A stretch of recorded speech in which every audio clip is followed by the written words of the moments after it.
When you want to explore gouache or watercolor and you don't know where to start, creating a color wheel can be a great first step. It's a simple step-by-step process that helps you get familiar with your paints while giving you the freedom to play around and see how your colors feel and react.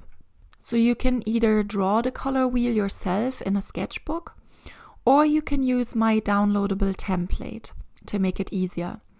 And I will leave a link below the video to my blog post where you can just download the template and you don't even need to sign up for anything. You can just download it straight away.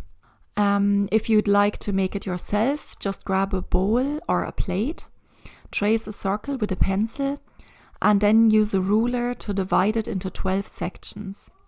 It's a fun and practical way to start experimenting with color mixing and building confidence in your gouache skills. By the end of this video, you will have your very own 12 color wheel, which is a handy tool that will guide you in all your future painting projects. So here are the materials needed. A set of primary gouache paints, red, yellow and blue. A mixing palette, or you could use an old plate to mix your colors on, like I did here in the video.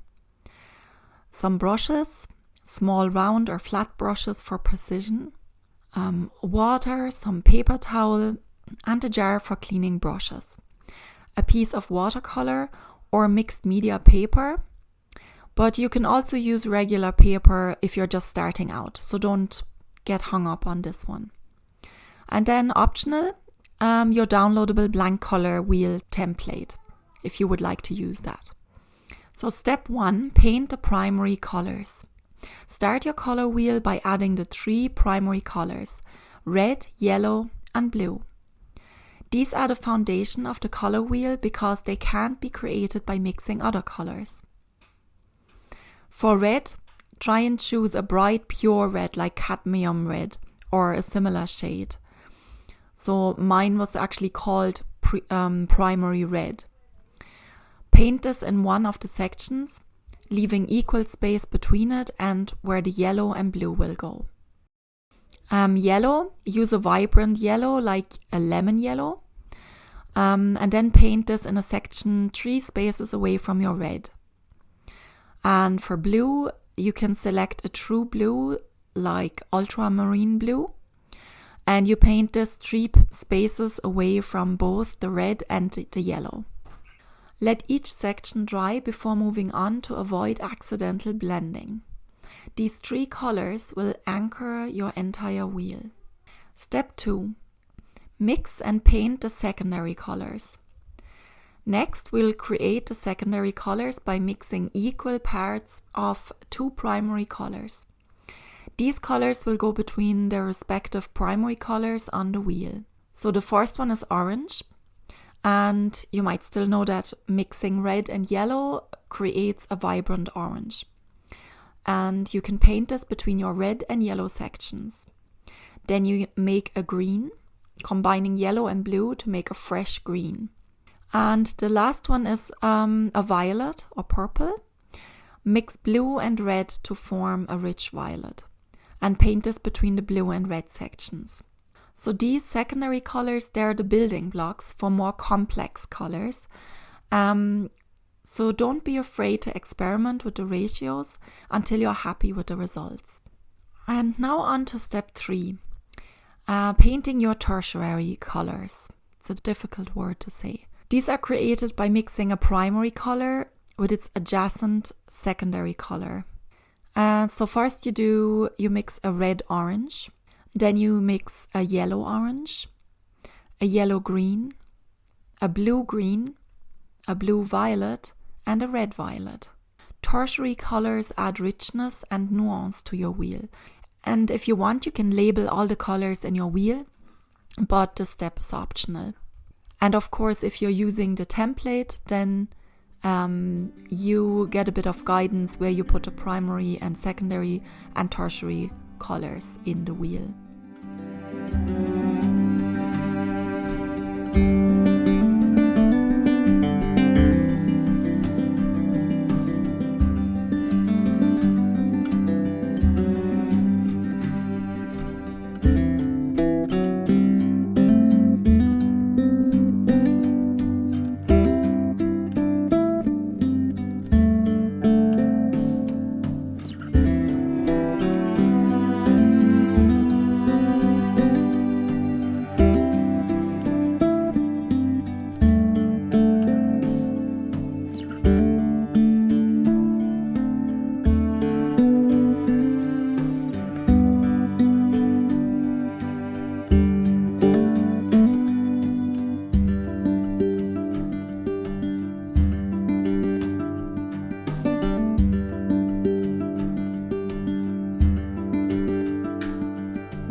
So once you've completed your 12 color wheel, there's so much more you can explore.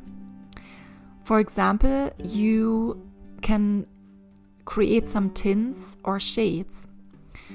For the tints, try adding white to your colors to create lighter pastel-like versions.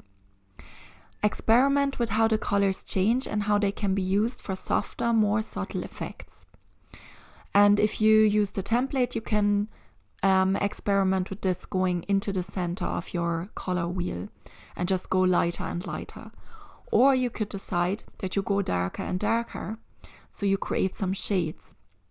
And you mix in a touch of black to darken your colors, creating rich and moody tones.